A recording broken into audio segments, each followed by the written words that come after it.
Recently आपकी एक जो है वो कथा बहुत ज़्यादा वायरल हुआ। हम तो खैर बड़े अरसे से उसको सुनते आ रहे हैं। जी जी कुत्ती रड़ गई चोरा चोरा नाल। नाल, जी जी जी, हाँ ठीक जी। है। अब इसको बहुत ज़्यादा शेयर किया गया और मतलब मुख्तलिफ जो कह लें मुकातबे फ़िक्र वाले जो हाँ जी, हाँ जी, जी सियासत से जी जी। ताल्लुक़ रखने वाले जो लोग हैं, उन्होंने अपनी अपनी मर्ज़ी के मुताबिक अपनी अपनी पार्टी का बना के ये मेरा उसको ख्याल है शेयर टोटल किया। जो मेरे इल्म में है ना, वो 1.5 करोड़ से ज़्यादा व्यूज़ हैं उसके, हाँ, मेरे इल्म में है तो जो। वो नहीं मल्टीपल चैनल्स के ऊपर जो है मुख्तलिफ मतलब एक जी जी प्रोपेगेंडा किया गया जी कि जी। शायद ये किसी ख़ास बंदे के लिए लिखा गया। एक तो ये भी जी। बताएँगे ये शेर लिखे कब थे, हम्म। ठीक है? और ये बाय चांस ये अपनी मर्ज़ी से उठा के जिससे सार मर्ज़ी रेलेवेंसी लगा लेते हैं ये उसमें। बहुत अच्छा सवाल किया। ये मैंने अपने उधर फेसबुक पे कमेंट्स में भी उधर बताया था।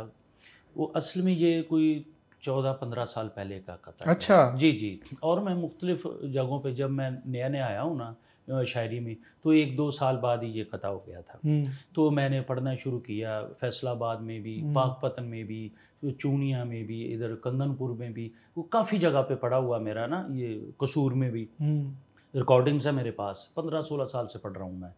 तो ये लिखा था एक छोटे कैनवस पे ठीक है। कि जो हमारे जागीरदार वगैरह और थाना कल्चर है, ये वो जो होता है, तो वहाँ पे क्या करते हैं, अक्सर जागीरदार है खुद ही चोरियाँ करवाते हैं, खुद ही पकड़वा कर बिल्कुल वो सही है। इस तरह करते हैं, तो खुद ही मार पड़वाते हैं, खुद ही छुड़वा लेते हैं ये वो।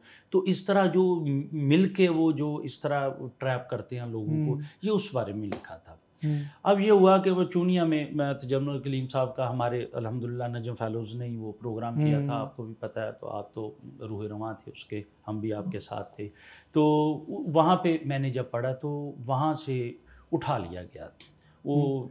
एक जो कोई वीलॉगर है, मुख्तलिफ सियासी तंजीमों ने जी अपनी-अपनी वीलॉगर है काम। कोई, वो किसी ख़ास पार्टी को कर रहा था, उसने अपने ट्विटर पे उसको किया, वहाँ से किया, और फिर लोगों ने एडिटिंग की, वो ऊपर नीचे कुछ तस्वीर लगाई जो कि जी। बिल्कुल नामुनासिब थी। हुँ, और वो बल्कि मैं समझता हूँ ये बददियानती है बहुत हुँ, ज़्यादा। ये इस तरह नहीं, जो है वही तो मैंने तो कुछ भी नहीं किया, लेकिन उन्होंने अपना मतलब निकालने के लिए ऊपर हुँ, तस्वीर बना के बहुत किया। मैंने फिर नीचे लिखा था कि ये खुद अपने ज़िम्मेदार हैं, हुँ, मेरा कोई नहीं। मैंने आज तक ज़िंदगी में हुँ, ना सियासी लिखा है, सियासी से मुराद मतलब महंगाई पे तो लिखता हूँ, पॉलिसीज़ पे लिखता हूँ, लेकिन ना मैंने कभी किसी सियासतदान के बाय नेम कोई उसको तनकीद की है, हुँ, ना मैंने किसी शख्सियत को मतलब ट्रोलिंग की है, शेरों में हुँ। कोई तंज़ किया, मैंने कभी किसी को नहीं किया। बिल्कुल ठीक ठीक है। है? तो लेकिन लोगों ने बस अपना कर दिया, मुझे तो खुद हैरानगी है कि ये क्या लोग बहरहाल करते। मेरा ख़्याल है कि तशफ़ी जवाब आपकी तरफ से चला गया।